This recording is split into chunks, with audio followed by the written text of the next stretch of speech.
कि भारतीय जनता पार्टी ने लाइन के सिवा कुछ नहीं दिया है। कोई भी इनका फैसला है, हमें आपको सबको लाइन में लगा देते। जो एआई का फुल फॉर्म नहीं जानते हैं वो पीडीए को क्या समझेंगे, पीडीए का दुख दर्द क्या समझेंगे।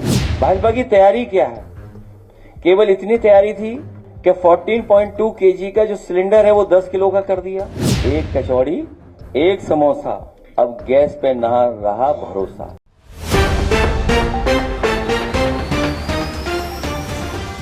समाजवादी पार्टी के राष्ट्रीय अध्यक्ष अखिलेश यादव ने उत्तर प्रदेश में कथित ईंधन संकट को लेकर भारतीय जनता पार्टी सरकार पर तीखा हमला बोला है।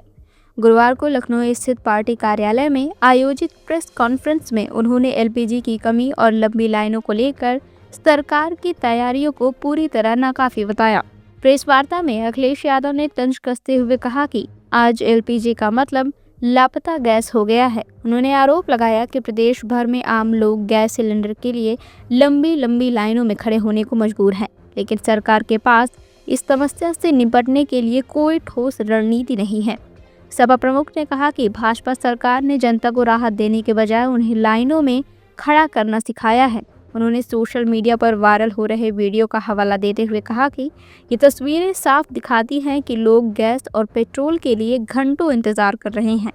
उन्होंने सवाल उठाया कि महीने की शुरुआत में ही अगर लोगों को सिलेंडर भरवाने में इतनी परेशानी हो रही है तो सरकार की तैयारियों पर गंभीर सवाल खड़े होते हैं। आखिर पहले से ही क्या इंतजाम किए गए थे?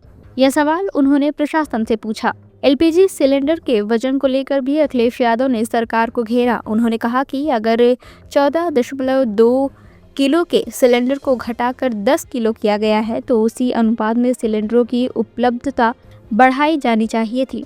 ऐसा न होने से आम जनता को अतिरिक्त परेशानियों का सामना करना पड़ रहा है। अखिलेश यादव ने मौजूदा हालात की तुलना कोरोना काल से करते हुए कहा कि उस समय भी लोग ज़रूरी चीज़ों के लिए लंबी लाइनों में खड़े थे और आज फिर वही स्थिति बनती नजर आ रही है।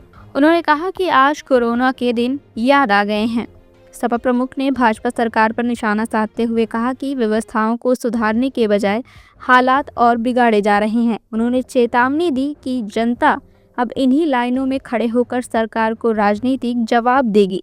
प्रेस कॉन्फ्रेंस के अंत में अखिलेश यादव ने ऐलान किया कि सत्ता में आने पर रिवर फ्रंट पर सम्राट अशोक की भव्य प्रतिमा स्थापित की जाएगी और उन्हें स्वर्ण सिंहासन पर विराजमान किया जाएगा।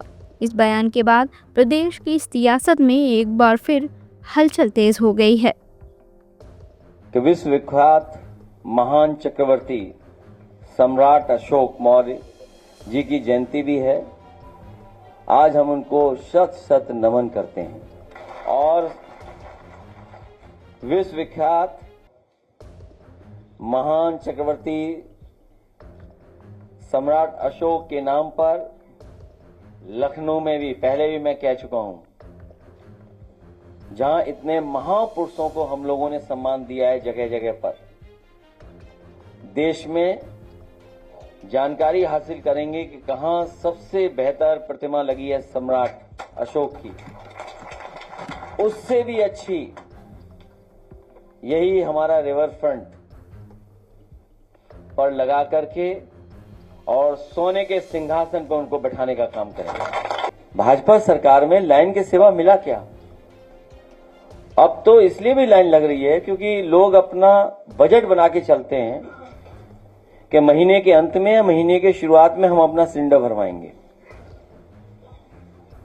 तो ये जो दिक्कत आने वाली है, जो ये परेशानी आ रही है, इसकी तैयारी भाजपा ने क्या की थी?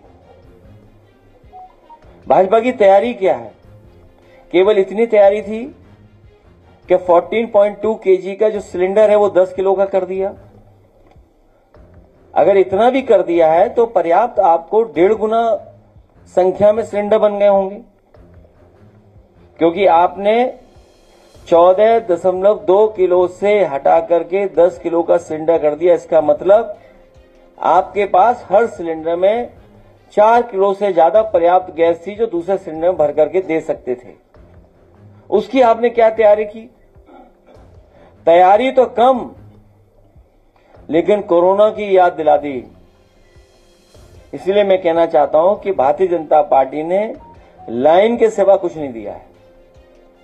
कोई भी इनका फैसला है, हमें आपको सबको लाइन में लगा देते हैं। लेकिन इस बार जनता ने भी मन बना लिया है कि लाइन में लग करके इनका सफाया करने का काम करेंगे, और वही है, इसीलिए पीडीए से घबराए हुए हैं वो लोग। पीडीए का भी फुल फॉर्म नहीं जानते। जो एआई का फुल फॉर्म नहीं जानते हैं वो पीडीए को क्या समझेंगे, पीडीए का दुख दर्द क्या समझेंगे, उन्हें जो अपमानित होना पड़ रहा वो क्या समझेंगे, उनकी परेशानी क्या समझेंगे। जितनी पीड़ा बढ़ेगी उतना ही पीडीए बढ़ता चला जाएगा। इन पे गैस नहीं, सिलेंडर नहीं, कुछ भी नहीं इनके पास, और कोई तैयारी नहीं करी, और ढूंढ रहे टैलेंट और टेक्नोलॉजी। बताइए, यहां गैस की जरूरत है, वो कह रहे टैलेंट और टेक्नोलॉजी। इसलिए इनसे सावधान रहिए, भारतीय जनता पार्टी के लोगों से, और इन्हें हटाइए। हम सब लोग मिलकर के हटाएंगे। CIB इंडिया न्यूज की सभी खबरों को देखने के लिए लाल रंग की बटन को दबाकर चैनल को सब्सक्राइब जरूर करें, घंटी जरूर दबाएं ताकि हमारी सभी खबरों के नोटिफिकेशंस आप तक पहुंचते रहें।